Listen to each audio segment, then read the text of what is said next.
खतरा है।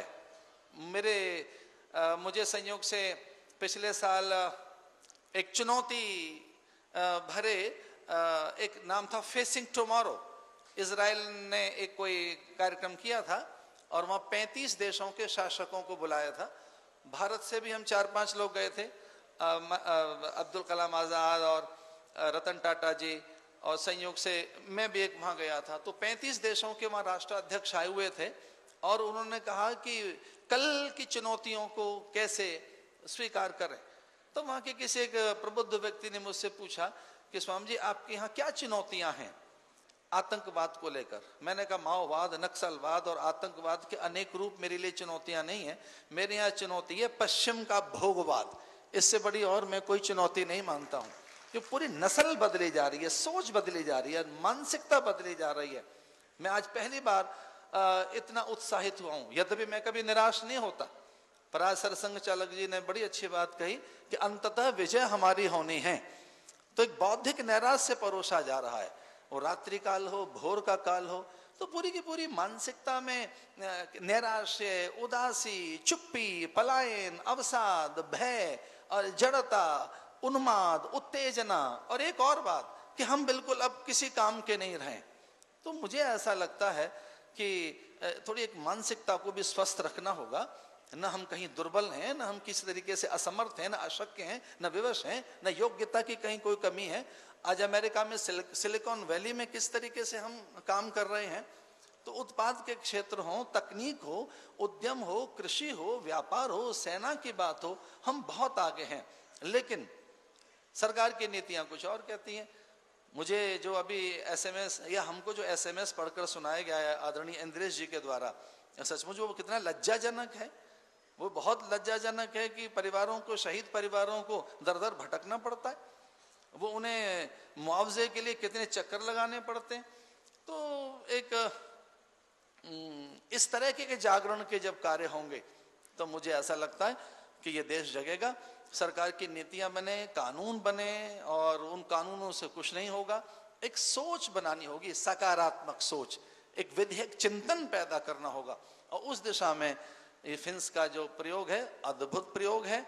मैं उस कालखंड की कल्पना करता हूं कि जब कभी ऋषि, महर्षि, योगी, विचारक, मनीषी, दार्शनिक, तत्ववेत्ता, सामंत, श्रेष्ठी, साहूकार, अतिरथी, महारथी, सेनापति और बड़े योगी और महापुरुष कुंभ के अवसर पर बैठकर कुछ मंथन करते होंगे। मैं काफी दिनों से कुंभ में देख रहा हूं, पर पहली बार मुझे ऐसा लग रहा है कि आज मथा गया है कुंभ को। अब मुझे ऐसा लगा है कि कुंभ का मंथन तो इन 2 दिनों में हुआ है। सच में कुछ मंथन हुआ है, कुछ सार तत्व निकला है, कुछ ऐसा लगता है कि हाँ कुछ ठीक तरीके से।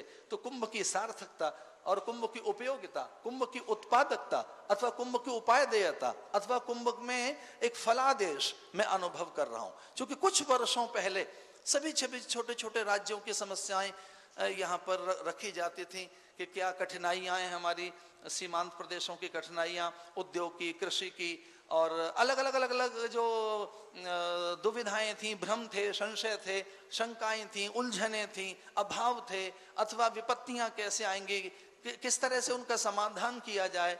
तो यहाँ सब लोग बैठते थे, ऋषि, महर्षि, योगी, गिरिकंदराओं से निकलने वाले तपस्वी, श्रेष्ठी, साहूकार, सामंत, उद्योगपति, उस समय के बड़े जो व्यापार करने वाले श्रेष्ठी लोग एकत्रित होकर बैठते थे।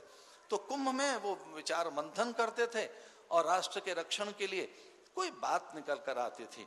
तो देश की एकता, अखंडता, संप्रभुता के लिए अगर सच में कहीं कोई मंथन हुआ है तो वो इन 2 दिनों में वो मंथन दिखाई दे रहा है। मुझे तो ऐसा लगा कि कुंभ को मायने मिल गए। मुझे तो ऐसा लग रहा है कुंभ को नए अर्थ प्रदान किए गए। कुंभ को ऐसा लगा कि कोई अर्थ मिल गया है। ऐसा लगा कि कुंभ को जैसे मानो कोई उसे नए रूपों में एक कलेवर दिया है आदरणीय इंद्रेश जी और उनके सहयोगियों के द्वारा। हम सारे साधु महात्मा आपके साथ हैं, और संयोग से हम जितने यहाँ साधु हैं, अखाड़े हैं, महंत हैं, मंडलेश्वर हैं, आप सबके साथ हैं। कोई रूपरेखा तैयार कीजिए।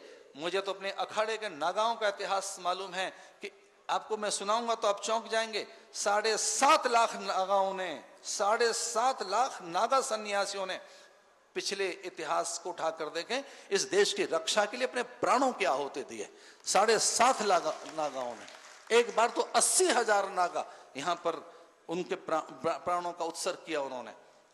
अब पीछे इतिहास उठाकर देखें, जब सैनिकों की कमी पड़ी, जब ऐसा लगा कि मल्ल नहीं रहे और सैनिक नहीं है, छात्र बल कमजोर हो गया है, तब गिरिकंदराओं में से, हिमोपत्यकाओं में से निकलकर मल्ल युद्ध करने वाले नागा निकल पड़े थे और वो भूल गए थे कि उनके हाथ में माला है। तो मुझे ऐसा लगता है कि उन नागाओं को चेताया जाए और वो आपके साथ रहेंगे। इस देश में जब सीमाओं की बात आएगी, इस देश की संस्कृति, इसकी संवेदनाओं की बात आएगी, इस देश की अस्मिता और इसके अस्तित्व की बात आएगी, तो हम सारे सन्यासी साधु महात्मा आपके साथ खड़े मिलेंगे।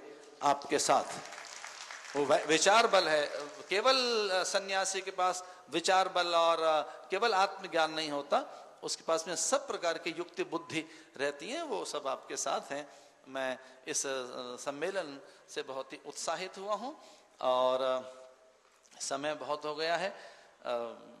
मैंने अंत में ये बात कहते हुए कि ये जो आने वाली जो रूपरेखा 2 अप्रैल में और में जो मई में आपने बनाई है, निश्चित रूप से कुछ समाधान कारक होगी, कोई निश्चित रूप से वो व्यवस्था मूलक, धर्म मूलक और वह कोई समाधान मूलक वो कोई एक व्यवस्था आपने बनाई है, उसका लाभ मिलेगा। मैं मंच के लिए अपनी शुभकामनाएं प्रदान करता हूँ और फिन्स के कार्यकर्ताओं के लिए, भैया इंद्रेश जी के लिए मेरी बहुत बहुत बधाई। मंचस्थ विभूतियों के प्रति और आपके प्रति अपनी शुभकामनाएं अर्पित करते हुए अपने वक्तव्य को विराम देता हूँ। हरिओम।